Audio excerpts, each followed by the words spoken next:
Hi, my name is Simon Hedley, known to my clients and partners as a strategic alchemist and an ultimate connector. I'm a chartered accountant who brings together and bridges the worlds of business philosophy, finance, marketing, optimization, ontology, and so much more. Always focused on one thing, the simple idea that can make the difference to people and projects so we can tip the scales in their favor and get them complete. Pause, Stop, Reset is all about the three little words that can make the difference. They have for me and my clients, and I hope they will for you too. During the show, you'll get to learn about my guests' real-life experiences and the insights and lessons they've learned as they've navigated the resets in their personal and business lives, which you'll be able to leverage yourself. So let's start the show.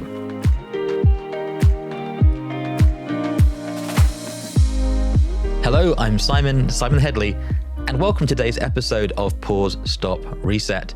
Today I'm joined by the one and only Roei Samuel. He founded and sold a company and has been focused on the worlds of startup and investing since then. He also speaks from his own experience with ADHD and how that has been his entrepreneurial superpower. He's got a brand new business he's been running, and he's got so much more to share with us today. And so without further ado, Roei, welcome to Pause, Stop, Reset. Simon, thanks so much for having me. Really excited to be on the show today. You're so kind. So let's get started with the first question.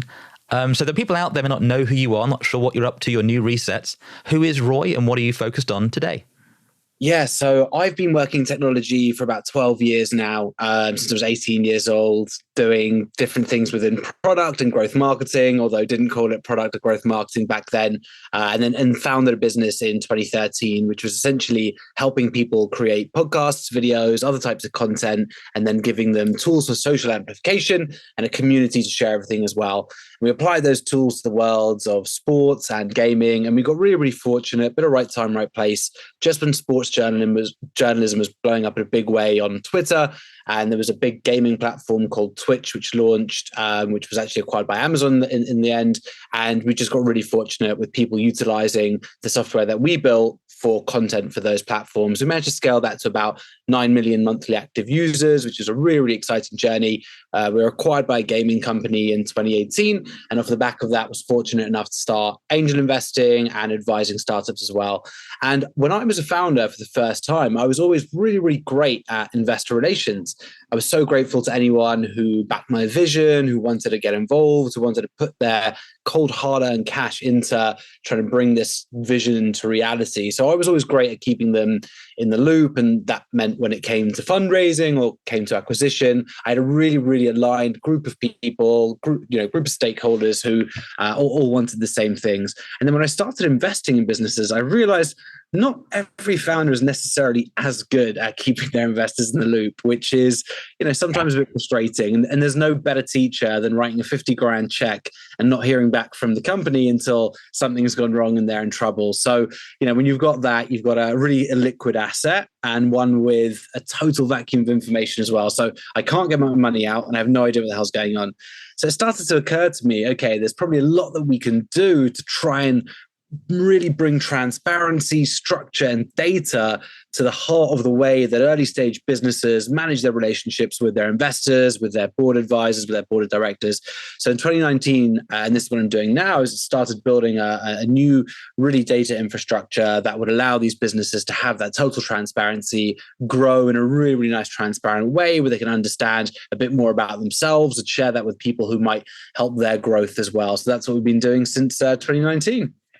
I'm not sure you name checked it there. The company is called Connected. I should have done that. That's bad of me. My team will be annoyed. No, it's okay. We'll put the links on the website portal. And it's really interesting. One of my backgrounds is banking and audit, and I'm so with you on that. From the outside, things can look all rosy, and so much of the investing space, the angel space, is almost like sort of the Del Boy version. Haha, I got it over and got the investment. Hooray, I win. It's like, no, that's when the journey starts, right?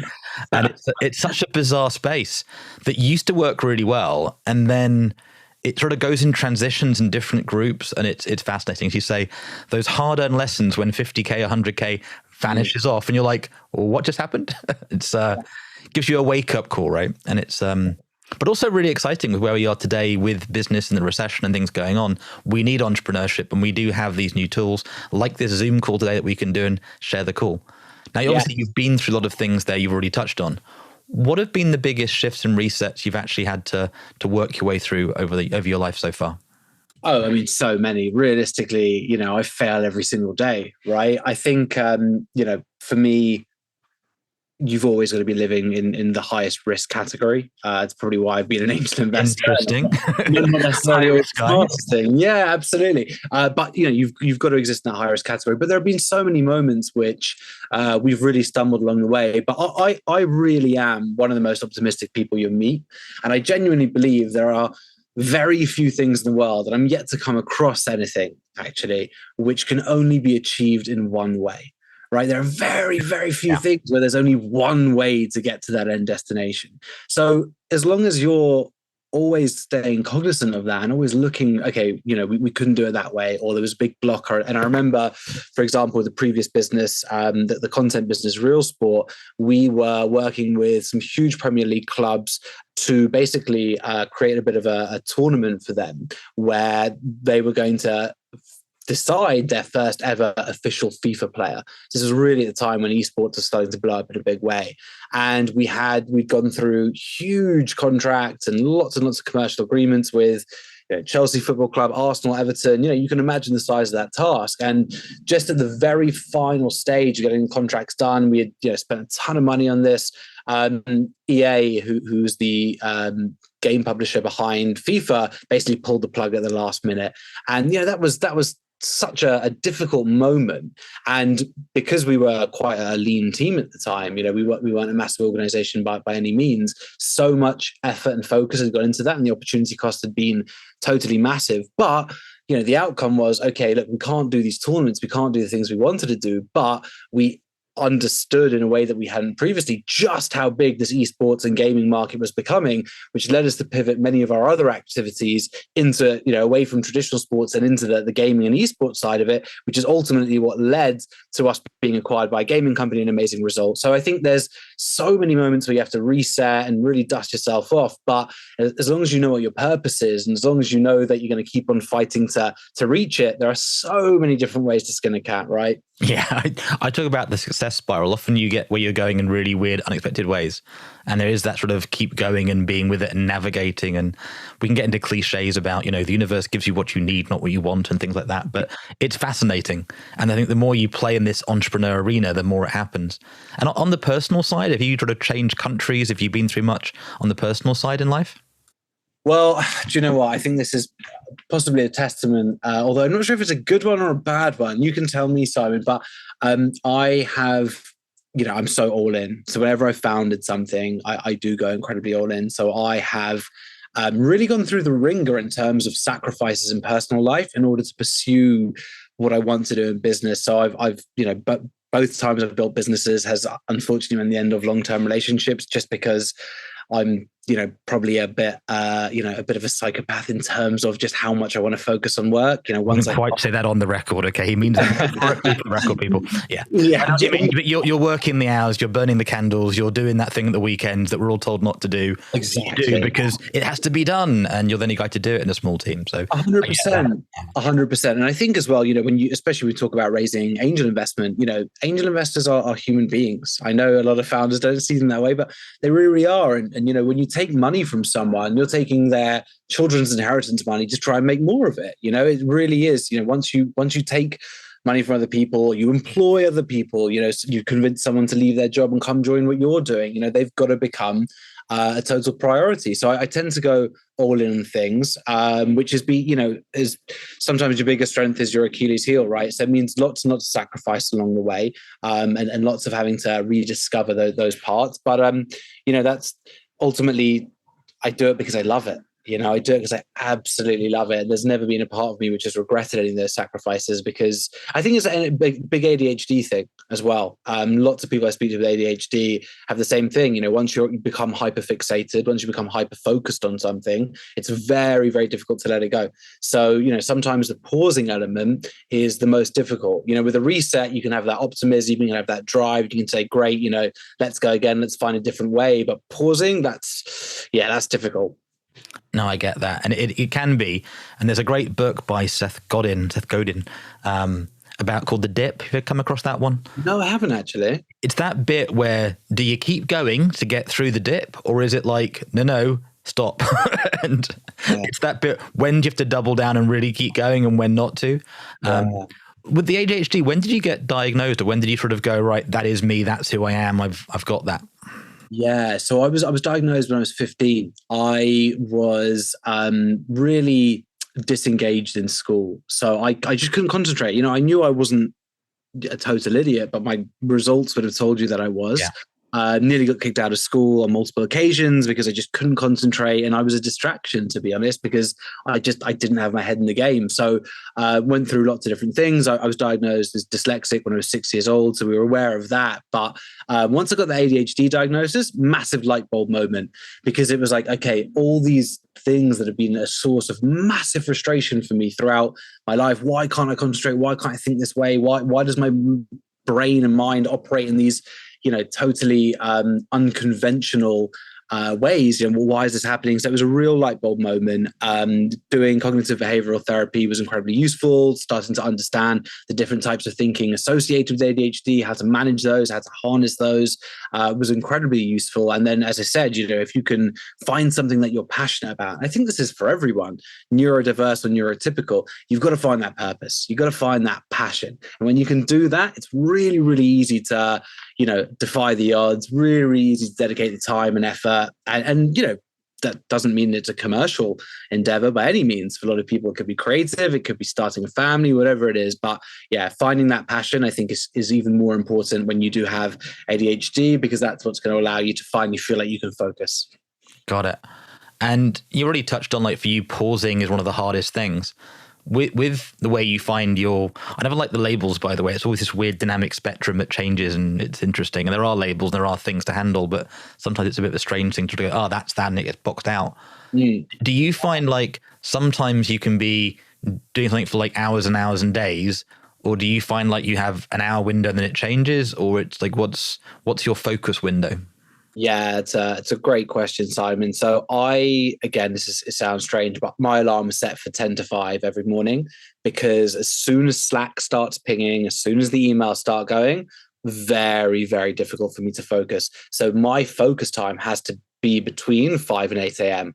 If I need to do strategy work, if I need to think of investor reports, whatever it might be, I've got to do it in the hours before anyone's up. And then from 8 a.m. it's dealing with various calls, dealing with internal things, whatever it might be. But yes, absolutely, I need to have that solitary focus in order to make things happen. Got it. Yeah, and it's part of, I think, where people go from being employees to being entrepreneurs or working for themselves, even this sort of side hustle, quote unquote. There is nobody saying, get this done. There is no mum or dad going, right, come up to school. It's a fact, and especially today, like it scares me. I'm 45 in a few weeks, right? Or very shortly. We didn't have TikTok, right?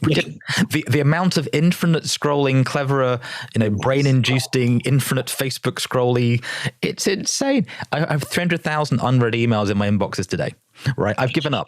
Like, I did inbox zero, I tried for years, I'm done, right? It's just, So I don't know how somebody that is in an ADHD or neurodiverse setting and an environment that's hyper sort of attention grabby, inducey, how it's going to work for others. But that's just me in a sort of side conversation, which why I guess pausing, stopping, and resetting may help. But any thoughts on that before we go on?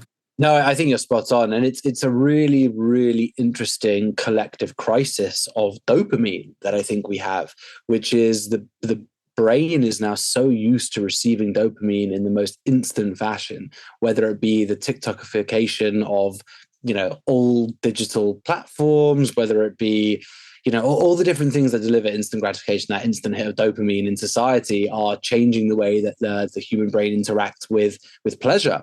And I think it takes a long, long time, because with ADHD, you have a bit of a dopamine deficit.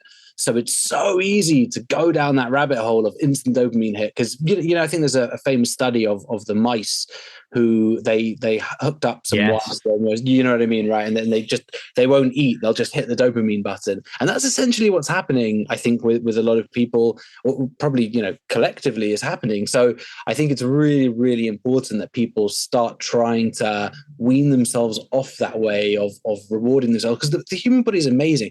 It will give you dopamine for helping others. that sense of well-being, that boost we get when we help other people, whatever it might be. There are so many amazing ways to feel good that, I think a big goal is trying to avoid that. And this is coming from someone who used to run a social media platform with 9 million monthly users. So I've benefited from it. Absolutely. But from my own personal perspective, you've got to find that balance.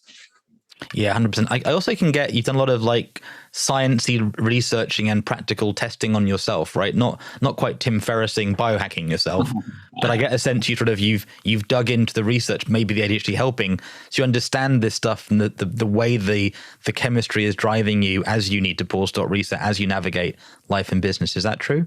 Yeah, absolutely. I do find it fascinating. I think a lot of it is to do with the ADHD diagnosis. It's because I went on the medication initially and then came off it. And then I've been on anti-anxiety medication before and come off of it. And now, I've not been medicated in any direction for a long time. But I'm fascinated by how psychology, physiology, how you can impact yourself physiologically. But I think it's really, really interesting. Ultimately, when you are interested in trying to get the best performance out of yourself, I think it becomes fascinating to understand. As you said, not quite that level of biohacking, but what are the things we can do to feel good? Yeah, no, and it's learning how to safely grow who you are without blowing up the mothership. One of my friends is a big fan of you have one black coffee before lunch and that's it. For some other people, I need a breakfast. But you learn who you are over time in the actual arena of life. And one of the things I love is this question about, what's the most important lesson you wish you could give your younger self and why? Because, we can't go back 2 decades. You're still young, right? You're a young whippersnapper, as they say in entrepreneurs. But what's the thing you wish you could sort of send back in time to your younger self and why? Yeah, it's an amazing question, Simon. And it's so funny. I'm 31 now, and you're already in the trap of. I remember at 24 being like, "Oh God, I'm getting old," and now at 31, I'm like, "Oh God, I'm getting old." What was I thinking about at 24? And I know in 5 years' time, I'll think the same. Oh God, how could I think that at 31? Right? So it's probably a lifelong journey, that one. But I have actually thought about this question before. The one thing that I wish I knew as a kid is confidence will never come to you. You have to work towards it. I think I was never a very confident, child or teenager. And I spent a lot of time thinking, oh, when am I going to get confident? When is that going to come? And then you realize, no, confidence is something, unless you're naturally born with it. Some people are obviously naturally very, very confident. But for most people, confidence is something that you have to work on. Like anything else in life, you've got to work at it. So I just wish I knew at an earlier age that if I work on my confidence, I can become confident. It's not going to land with me one day. Because honestly, when you're confident, when you believe in yourself, you can do anything that you set your mind to. I genuinely believe that. I love that for so many reasons. And actually, it's part of what I've been being through at the moment is some of those teachers, mentors, I hate the word mentor, it's too used, but people that were really there for me on my journey up to now. And I have good days and bad days, we all do. But it was that no, you can do it, and helping you through that process, whether it was going to play cricket, whether it was catching a ball, whether it's doing your first podcast, there is something about it that shifts, and all the theory doesn't help. The theory of raising capital is not the raising capital. The investor going, I hate your idea, you're an idiot, bye. It's especially after a year of prep. And then somebody buys your product or puts some money in your thing, or somebody says, yes, we'll come on your show for the podcast. The confidence builds up in that practical skill, as you said so clearly. And I love that. And I'm just curious, I was naturally a non-verbal communicator, right? So the classic Latin Greek math guy, didn't talk in public. You can't talk me up now these days, haha. Were you always so erudite? Because you seem really fluid with language. Was that how you were as a kid, or that's something you've grown as confidence about how you communicate? Definitely grown. Definitely. I was similar to you, Simon. Yeah, I think I'm still probably quite introverted at heart, but I struggled to get my words out. I really did. And yeah, you really got to work on these things and that confidence. I did stand up for 18 months before between selling my last company and starting this one. So I was angel investing in the days, doing stand up by night, and that was really helpful. But I think it took me till 21 years old to really get out my own head. I don't know why. It's fascinating. Probably one of the things I wish I'd done, if I could go back and do anything differently, the only thing I would do is probably study psychology rather than politics. But I think both have value. But very similar. Yeah, okay. But it took me a long time to get out of my head, a really, really long time. And I guess that's why I think I wish I knew that if I work at it, there's a way to get out quicker. Well, that's why we're sharing this with pausing, because it's that bit of just to pause. And hats off to you with the stand-up comedy. My friends used to run comedy nights. Like I tried it once. Like didn't even get to the show. It was like, go write one joke and deliver it. 2 hours of a workshop. The joke was not funny. It was like, I have no jokes. And I bumped into Ricky Gervais in Tunbridge Wells a few months ago now. Nice. And he was a chilled out, confident, lovely guy. Secondarily, the show he put on was, you know, that bit where you're going, no, Ricky, stop. It was funny and it was real, and it wasn't it wasn't not the Netflix special, but there was that confidence. I mean, it's done it 1,000 times, and we forget that in the modern world. Everything's so new, and it's so easy, sort of the new thing, the latest stuff. Those skills we build up over time, and it's hats off to you. And I'm excited because, like, you're not even 33 yet. You know, you've got 10 more years, 33 to 44. And if you think about how much you've done in the last few years, what's possible now globally wasn't possible 20 years ago. Totally. And that's really fun. And that's why actually this conversation, like, if you're listening in, hopefully you're thinking, what could I learn from this? How can I apply it? Because if you do that, then we all do better. You know, like the beauty of entrepreneurship, and I love why you're out there with Connected, is you're helping good businesses raise capital and grow collaboratively, right? Simple idea, that one, but nobody really does it that way. They're not thinking, it's all very sort of transactional versus relationship capital, as we call it. So thank you for that. Yeah, no, absolutely. There's so much good stuff there, Simon. I think, you know, one of the reasons I was so passionate about building Connected as well is understanding that there are a lot of people who are excluded from the conversation, not because of, you know, malice, but because of naivety or just, you know, lack of awareness. So, for example, when we speak about transparency with investors, transparency with businesses, you know, a lot of founders have got an amazing idea. They're amazing technologists. They're a great marketer. They've got passion, whatever it might be. And they don't know the first thing about what to be reporting on financially, not because they don't want to, or they don't think it's important, because they're just unaware. So by building a system that allows businesses to just plug in their data sources, you know, we can do that data calculation. We ingest that data, calculate it ourselves, just so they can see, oh, okay, this is what I should be reporting on. This is how we stack up. This is where we want to be. And just to make it as frictionless as possible, because ultimately most people are very good people. They want to be transparent. They want help. They want to be on the journey with others. They just need the tools to make it happen. Yeah, 100%. And the education to understand why and how to put them out there in both directions. Exactly. And we'll go sort of a hint for a future conversation. There was a recent property company down the southeast, 20 years success, everybody's shouting how amazing they are. They went bankrupt, £20 million hole. Okay. And I have a sense of how it happened.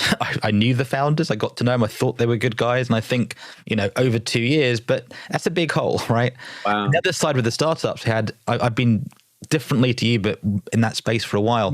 Amazing idea for a web app. They got in the magazines, wanted to raise capital, great idea. And when you're like, how many downloads have you got? They went like 12. It was like, sorry, you've been in Marie Claire. How have you got 12 downloads?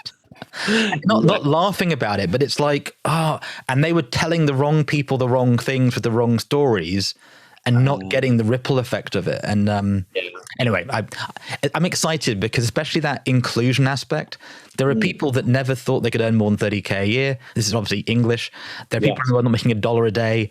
There are people with the capital thing where it seems really complex, and it still is really with the legals and regulatories and different environments.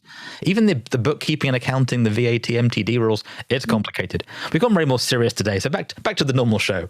So one thing that's helped me over my journey, my poor start resets, has been books and movies. I on the good days and bad days, I get that juice of modeling from those things.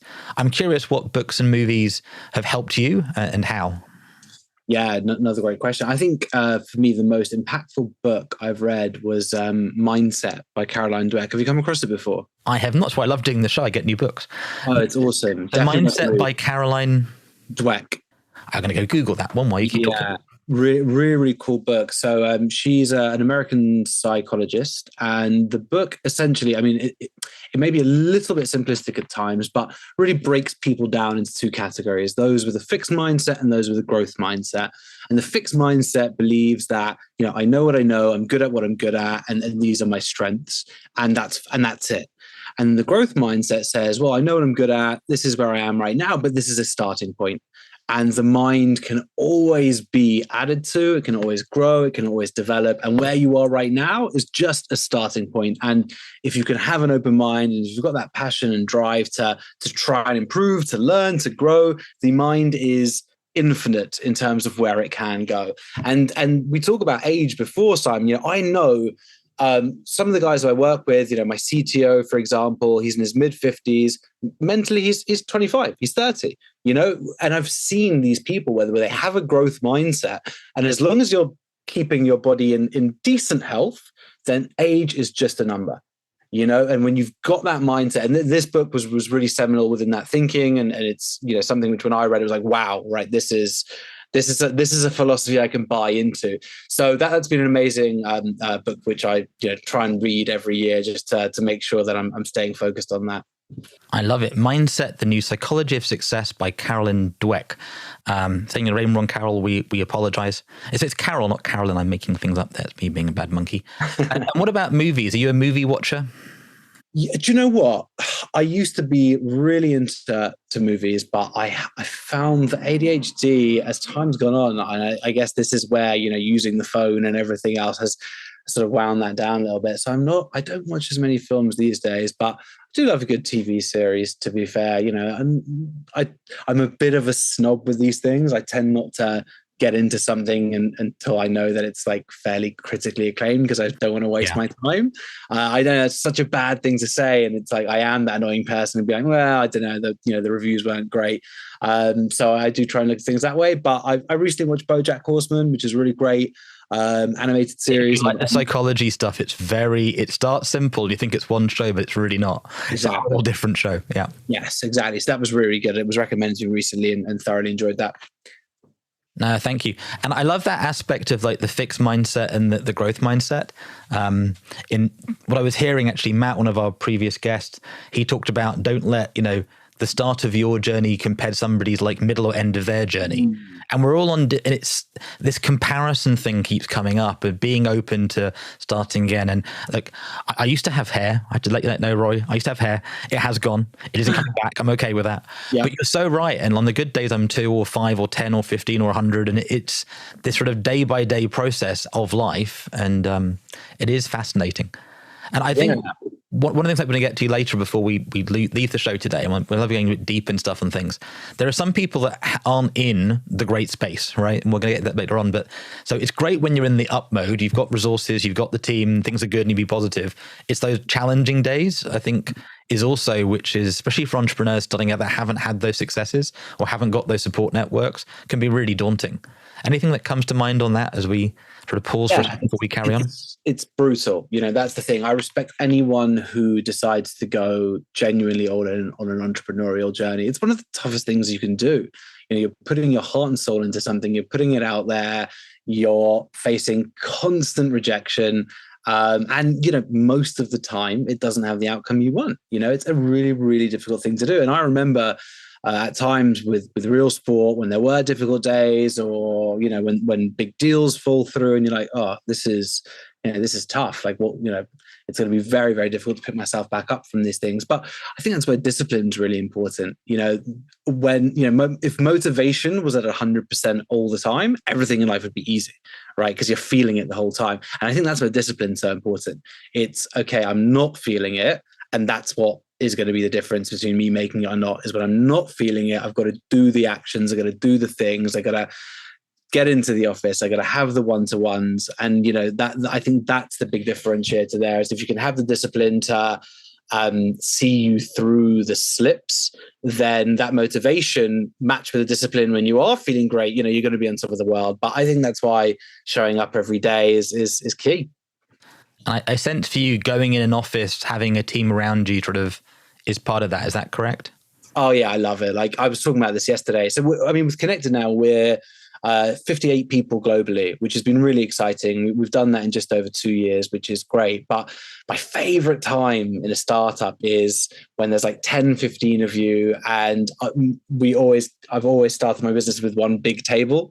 So until you outgrow that table, it's everyone around that table every day. And when the ideas are going, you're so bought in and you're deluded because you're like, yeah, this is going to be massive. But at that time, you don't even really know what you are yet because you're still figuring things out. It's that team dynamic is what it's about. People used to say to me, or people still say, it's all about people. And I never really got it. I thought it was just one of those cringe things that people say.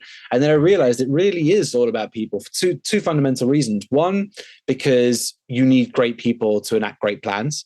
It doesn't matter how good the business model is, doesn't matter how good anything is, unless you've got a great people around you who you can trust and are bought in. You're not going to achieve much.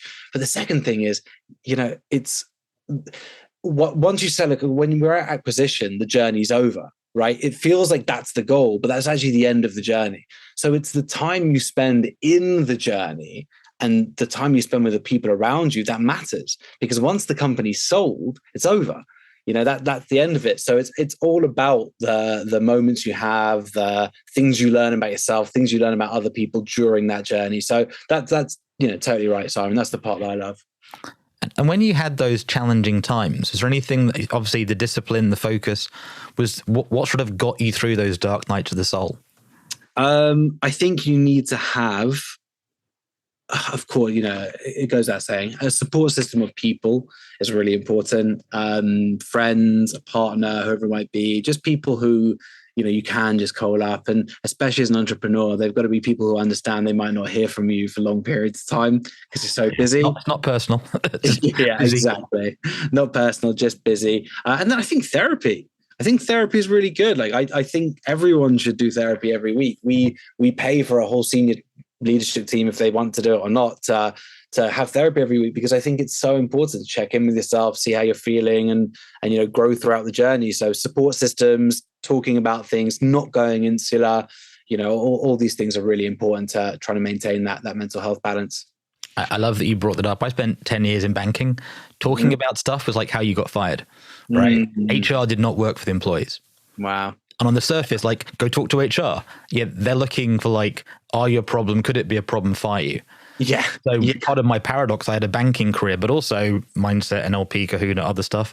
And it's interesting that you say that even like what I get from these shows is talking and listening and hearing gives you that like, oh, wow, we've all on a similar journey.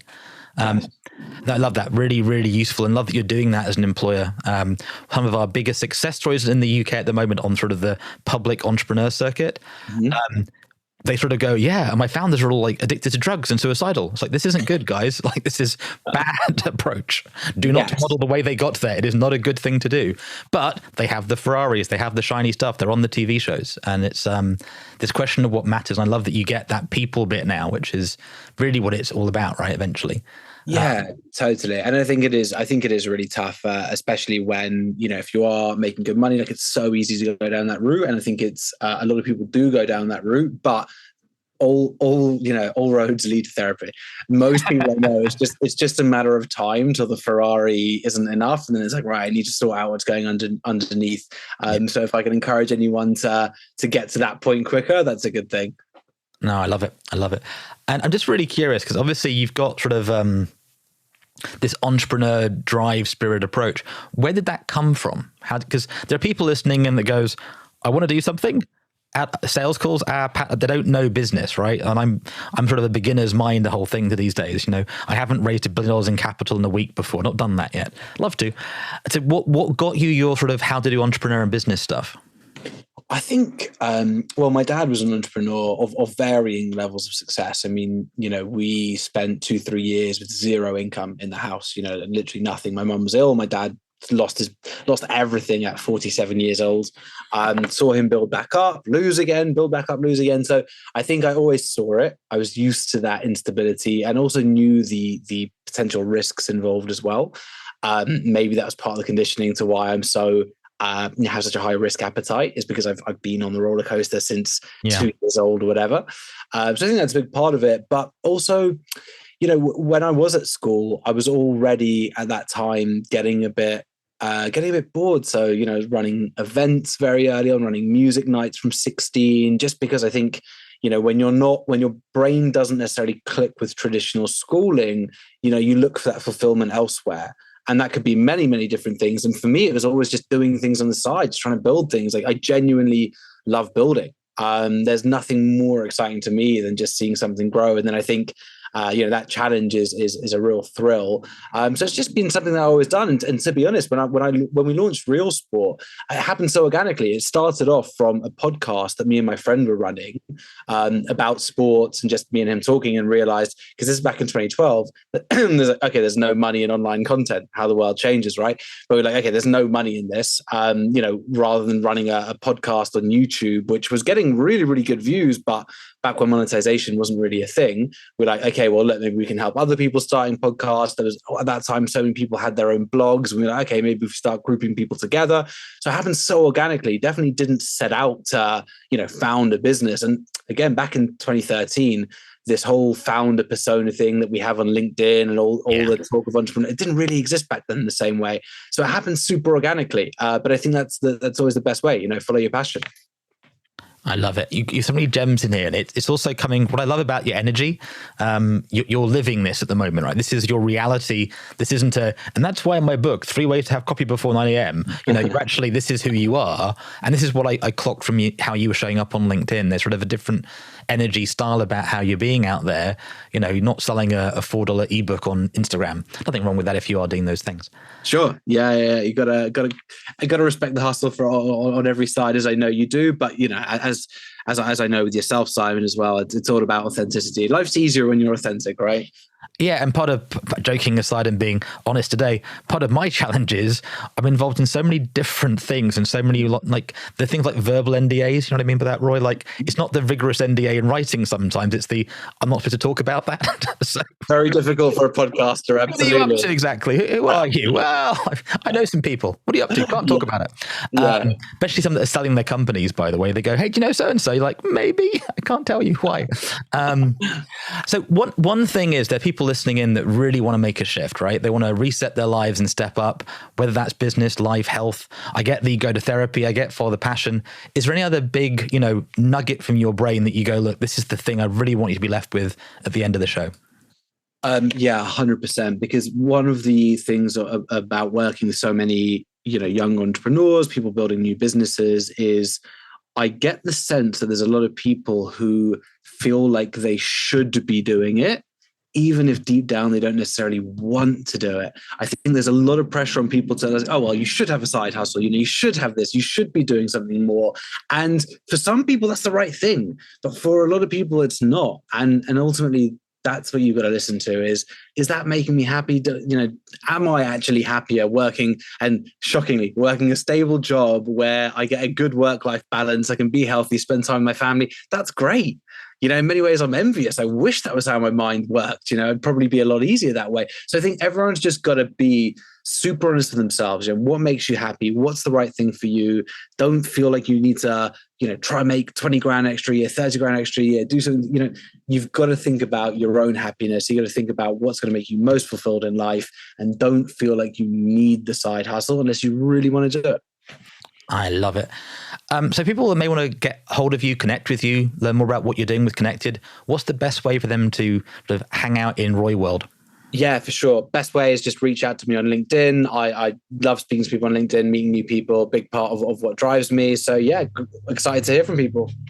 Awesome. Look, I've really enjoyed the show. I love the recommendation of Mindset, the New Psychology of Success by Carol Dweck. Not come across that one, but so vital to have that flexibility of our mind. This reminder that you need good people to enact good plans. Such an important lesson. And it's so easy to miss the good people on the journey of life, and finding time for them so valuable. And I just really want to acknowledge you, mate, for just how you've been showing up. It's refreshing. And there's an old character called Jim Rohn. You ever come across Jim Rohn's work in your travels? No, I haven't. I'll look into it. He was Tony Robbins' business mentor. Okay. And Tony's done rather well. And he was a business philosopher from the States. And what I hear in you is what's been, I think, missing in a lot of the conversations, because it's the business philosophy of British business was always what we're talking about today. And then it sort of got lost in this world of growth hacking and marketing funnels and weird email nonsense. And it's like, wait a minute, there's real people doing real stuff and sharing it. And on the good days, it's good. And you also reminded me of my friend John B. We ran drum and bass nights at university, and I used to love running those club nights. Yeah. All about bring people together and connecting, and out of that having conversations, and magic happens on a good day. Love that. We have to wrap up, so I know you've got a busy day ahead. Is there any sort of final thought you want to leave us with for the show today? No, Simon, that was fantastic. Thanks so much for having me on the show. And look forward to seeing where we go in the future. Really a pleasure. Thank you, buddy. And we'll see you guys next time. Bye for now. Once again, I'm Simon Hedley. Thank you for listening to this episode of Pause, Stop, Reset, which is brought to you by the team at simonx.com and published by thesimpleidea.com. So you get maximum value and to access all the bonuses and gifts, make sure to head to pause.reset.com, register and explore the portal. And if you're looking for great people, check out onesmartnetwork.com. If you've enjoyed the show, do give us a positive review, subscribe, and share this episode with friends. I can't wait to share our next episode with you. Till then, remember you can always choose to pause, stop, reset.